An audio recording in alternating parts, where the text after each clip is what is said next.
Whether it's Thanksgivings, Friendsgiving, or whatever you are celebrating this time of year, you cannot go wrong with blood orange cranberry sauce. No matter what dish you're serving, I feel that this is a welcome complement to any meal. So I'm going to show you how to make a very easy blood orange cranberry sauce for your holiday festivities.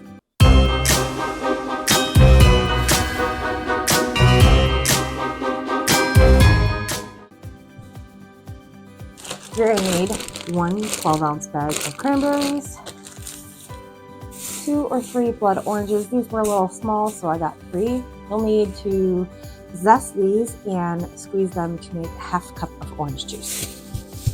You're going to need 1 cup of white sugar and half a cup of water.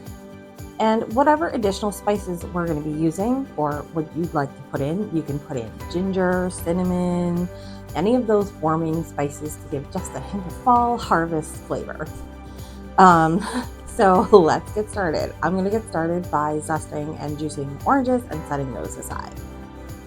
Now, most people, when they zest their oranges, they use a grater like this and the smaller side to make smaller pieces.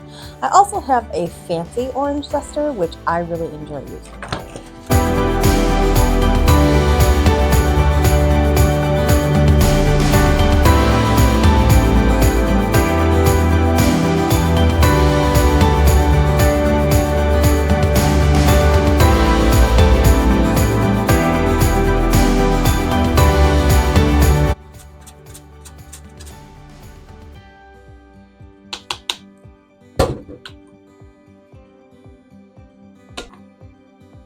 The zest of 2 oranges,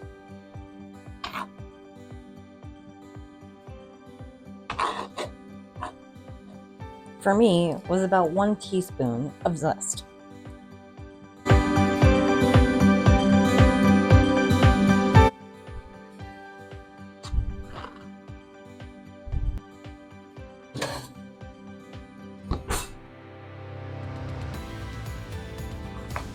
Juice your oranges. You need a half cup of juice.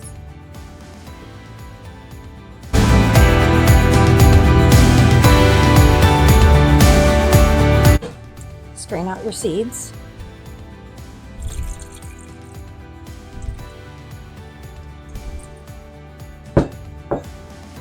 Half a cup of water.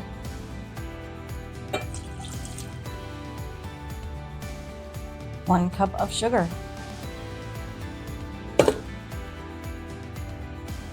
And our 12-ounce bag of cranberries. Now, we still have to wash and sort through these before we add them to the pot. You don't want to use any squishy or really soft berries. I generally like to fill up a bowl with water, put the berries in, and then that will easily let me know which ones are good and which ones are bad.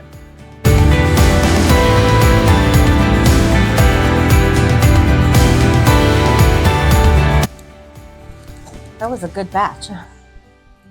I'm also going to add some fresh ginger. I harvested this from ginger I grew myself. Voila. And I'm going to grate that up, just like I did with the orange zest.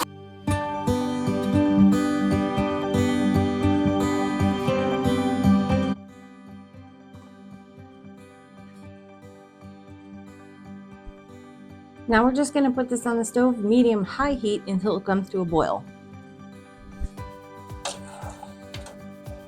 Make sure you give it a stir. You should be able to hear your berries popping. Give it another quick stir. Stir constantly for about 5 minutes.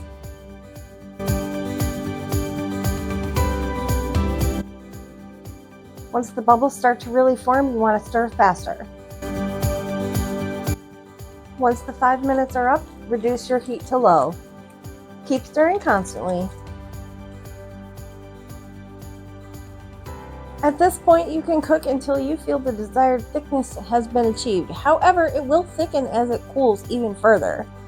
I like my sauce to be nice and loose, so that when I pick up a spoonful, it kind of drips and plops. That's how I know mine is done. So I'm just gonna shut off the heat and let it cool, and then we're ready to serve it up and eat it. Super easy recipe. This is also really great on toast and just like toasted bread, a little bit of butter, off a dollop of cranberry sauce, maybe even a sprinkle of brie or feta. So good. You can use it a million different ways. It does not have to just be for Thanksgiving and holiday dinners. You can make this as long as you can get cranberries. It's not just for Thanksgiving. All right, well, thanks for joining me today. Make sure to give a big thumbs up if you like what you saw today. Don't forget to leave a comment below if you'd like to see other recipes that I like to do with my family for the holidays.